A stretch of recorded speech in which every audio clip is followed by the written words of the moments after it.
राधे राधे मेरे प्यारे भाइयों बहनों माताओं व बंधुओं, संस्कार की बातें चैनल में आपका स्वागत है। बंधुओं, आज मैं आपको अपनी वीडियो में दशा माता की 10वें दिन सुनी जाने वाली कथा सुनाने जा रही हूँ। बंधुओं, चैत्र मास के कृष्ण पक्ष की 10वीं तिथि को दशा माता के व्रत का पारण किया जाता है, जो कि 10 दिन रखा जाता है और दशा माता की इस कथा को सुना जाता है। बंधुओं, जो मनुष्य भी चैत्र मास के कृष्ण पक्ष की 10वीं तिथि को दशा माता का व्रत करते हैं, उन्हें कभी भी किसी तरह की बुरी दशा का सामना नहीं करना पड़ता। बंधुओं, दशा माता का जो 10वें दिन व्रत किया जाता है, जिस दिन 9 व्रतों का पारण किया जाता है, वह 2022 में 27 मार्च रविवार को है। बंधुओं, 27 मार्च रविवार को दशा माता का व्रत हो सके तो सभी करें। यदि व्रत नहीं कर पाएंगे तो आप दशा माता की इस कथा को अवश्य सुने। बंधुओं, दशा माता का व्रत करने वाली सुहागिनी इस पावन दिन शुभ मुहूर्त में कच्चे सूत के 10 तार के 10 गांठ वाले डोरे से पीपल की पूजा करें। विधि विधान से पूजा के बाद नल दमयंती की इस कथा को सुने। कथा समाप्त होने पर पूजित डोरे को गले में पहन लें। इस धागे को व्रती महिलाएं पूरा साल धारण करे रहें। बंधुओं, अब मैं इस व्रत के नियम बताने जा रही हूँ। दशा माता का व्रत जब तक जीवन में शरीर साथ दे तब तक किया जाता है। इस दिन घर में विशेष रूप से साफ सफाई की जाती है और सफाई से जुड़े झाड़ू आदि खरीदने का भी बहुत महत्व है। बंधुओं, दशा माता का व्रत करने वाली महिलाएं दिन में एक बार भोजन करें और इस दिन नमक वर्जित है, अर्थात नमक का सेवन नहीं करना चाहिए। बंधुओं, विधि विधान से पूजा करने पर 1 साल के भीतर ही जीवन से जुड़ी सभी दुख समस्याएं समाप्त हो जाती हैं।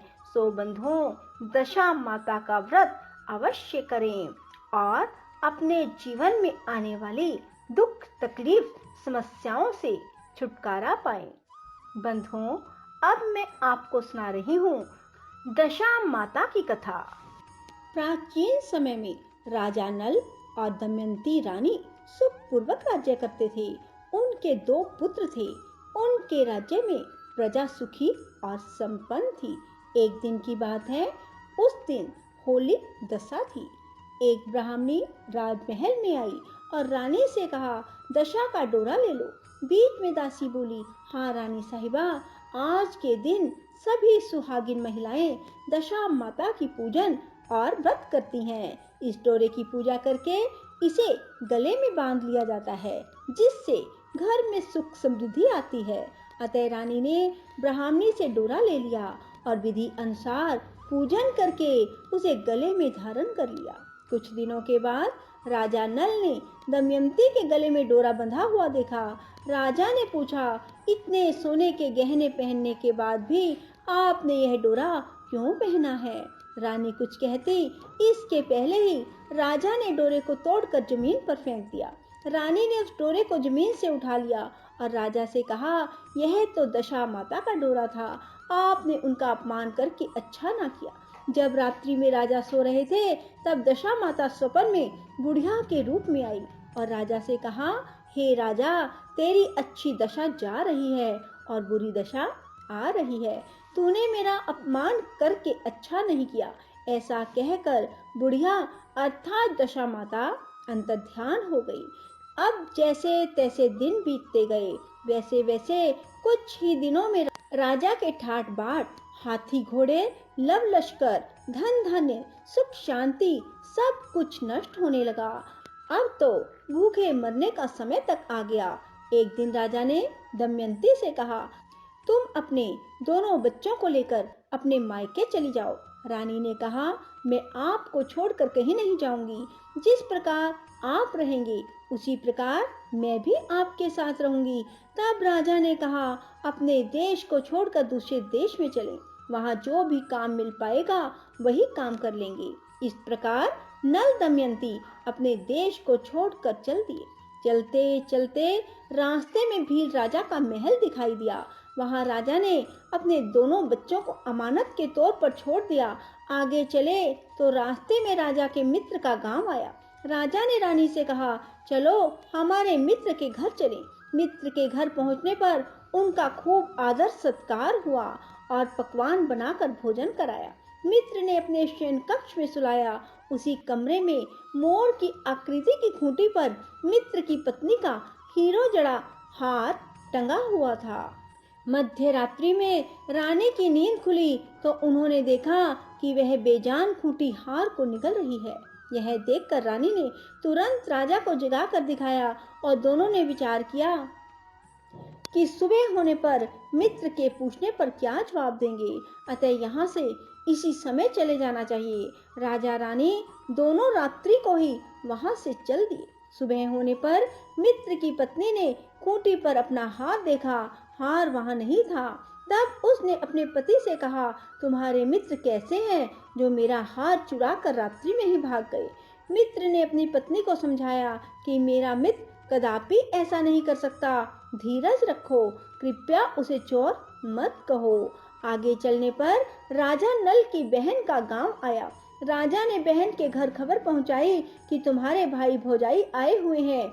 खबर देने वाले से बहन ने पूछा, उनके हालचाल कैसे हैं?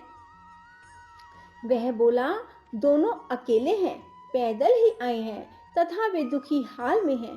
इतनी बात सुनकर बहन थाली में कांदा रोटी रखकर भैया भाभी से मिलने आई। राजा ने तो अपने हिस्से का खा लिया, परंतु रानी ने जमीन में गाड़ दिया। चलते चलते एक नदी मिली। राजा ने नदी में से मछलियां निकालकर रानी से कहा, तुम इन मछलियों को भूंजो, मैं गांव में से परोसा लेकर आता हूँ। गांव का नगर सेठ सभी लोगों को भोजन करा रहा था। राजा गांव में गया और परोसा लेकर वहां से चला तो रास्ते में चील ने झपट्टा मारा तो सारा भोजन नीचे गिर गया। राजा ने सोचा कि रानी विचार करेगी कि राजा तो भोजन करके आ गया और मेरे लिए कुछ भी नहीं लाया। उधर रानी मछलियां भूंजने लगी तो दुर्भाग्य से सभी मछलियां जीवित होकर नदी में चली गई। रानी उदास होकर सोचने लगी कि राजा पूछेंगे और सोचेंगे कि सारी मछलियां खुद खा गई। तब राजा आए तो मन ही मन समझ गए और वहां से आगे चल दिए। चलते चलते रानी के मायके का गांव आया। राजा ने कहा, तुम अपने मायके चली जाओ, वहां दासी का कोई भी काम कर लेना, मैं इसी गांव में कहीं नौकर हो जाऊंगा। इस प्रकार रानी महल में दासी का काम करने लगी और राजा तेली के घाने पर काम करने लगा। दोनों को काम करते बहुत दिन हो गए। जब होली दशा का दिन आया तब सभी रानियों ने सिर धोकर स्नान किया। दासी ने भी स्नान किया। दासी ने रानियों का सिर गूंथा तो राजमाता ने कहा, मैं भी तेरा सिर गूंथ दूं। ऐसा कहकर राजमाता जब दासी का सिर गूंथ रही थी तब उन्होंने दासी के सिर पर पद्म देखा। यह देखकर राजमाता की आंखें भर आई और उनकी आंखों से आंसू की बूंदें गिरी। आंसू जब दासी की पीठ पर गिरे तो दासी ने पूछा, आप क्यों रो रही हैं? राजमाता ने कहा, तेरे जैसी मेरी भी बेटी है जिसके सिर में भी पद्म था, तेरे सिर में भी पद्म है। यह देखकर मुझे उसकी याद आ गई। तब दासी ने कहा, मैं ही आपकी बेटी हूँ। दशा माता के कोप से मेरे बुरे दिन चल रहे हैं, इसलिए यहाँ चली आई। माता ने कहा, बेटी तूने यह बात हमसे क्यों छुपाई? दासी ने कहा, माँ मैं सब कुछ बता देती तो मेरे बुरे दिन नहीं कटते। आज मैं दशा माता का व्रत करूंगी तथा उनसे गलती की क्षमा याचना करूंगी। अब तो राजमाता ने बेटी से पूछा, हमारे जवाई राजा कहाँ हैं? बेटी बोली, वे इसी गांव में किसी तेली के घर काम कर रहे हैं। अब गांव में उसकी खोज कराई गई और उन्हें महल में लेकर आए। जमाई राजा को स्नान कराया, नए वस्त्र पहनाए और पकवान बनाकर उन्हें भोजन कराया गया। अब दशा माता के आशीर्वाद से राजा नल और दमयंती के अच्छे दिन लौट आए। कुछ दिन वहीं बिताने के बाद अपने राज्य जाने को कहा।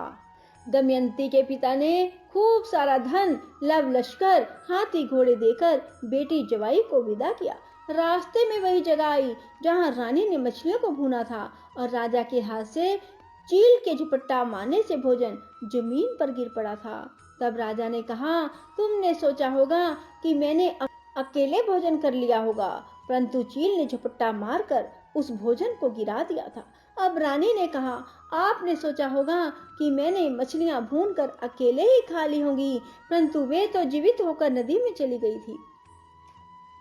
चलते चलते अब राजा की बहन का गांव आया। राजा ने बहन के यहाँ खबर भेजी। खबर देने वाले से पूछा कि उनके हालचाल कैसे हैं। उसने बताया कि वे बहुत अच्छी दशा में हैं। उनके साथ हाथी, घोड़े, लव लश्कर हैं। यह सुनकर राजा की बहन मोतियों की थाल सजाकर लाई। तभी दमयंती ने धरती माता से प्रार्थना की और कहा, माँ, आज मेरी अमानत मुझे वापस दे दो। यह कहकर उस जगह को खोदा जहाँ कांदा रोटी गाड़ दिया था। खोदने पर रोटी तो सोने की और कांदा चांदी का हो गया। ये दोनों चीजें बहन की थाली में डाल दी और आगे चलने की तैयारी करने लगे। वहां से चलकर राजा अपने मित्र के घर पहुंचे। मित्र ने उनका पहले के समान ही खूब आदर सत्कार और सम्मान किया। रात्रि विश्राम के लिए उन्हें उसी शयन कक्ष में सुलाया। मोरनी वाली खूंटी के हार निगल जाने वाली बात से नींद नहीं आई। आधी रात के समय वही मोरनी वाली खूंटी हार उगलने लगी तो राजा ने अपने मित्र को जगाया और रानी ने मित्र की पत्नी को जगा कर दिखाया।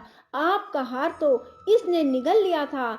आपने सोचा होगा कि हार हमने चुराया है। दूसरे दिन प्रातःकाल नित्य कर्म से निपटकर वहां से वे चल दिए। वे भील राजा के यहाँ पहुंचे और अपने पुत्रों को मांगा तो भील राजा ने देने से मना कर दिया। गांव के लोगों ने उन बच्चों को वापस दिलाया। नल दमयंती अपने बच्चों को लेकर अपनी राजधानी के निकट पहुंचे तो नगर वासियों ने लाम लश्कर के साथ उन्हें आते हुए देखा। सभी ने बहुत प्रसन्न होकर उनका स्वागत किया। गाजे बाजे के साथ उन्हें महल पहुंचाया। राजा का पहले जैसा ठाट बाट हो गया। राजा नल दमयंती पर दशा माता ने पहले कोप किया, ऐसी किसी पर मत करना, और बाद में जैसी कृपा की वैसे सब पर करना। बोलो दशा माता की जय हो। राधे राधे, जय श्री कृष्णा। बंधुओं, यदि आपको हमारी वीडियो पसंद आए तो इसे लाइक करें और शेयर भी जरूर करें। धन्यवाद।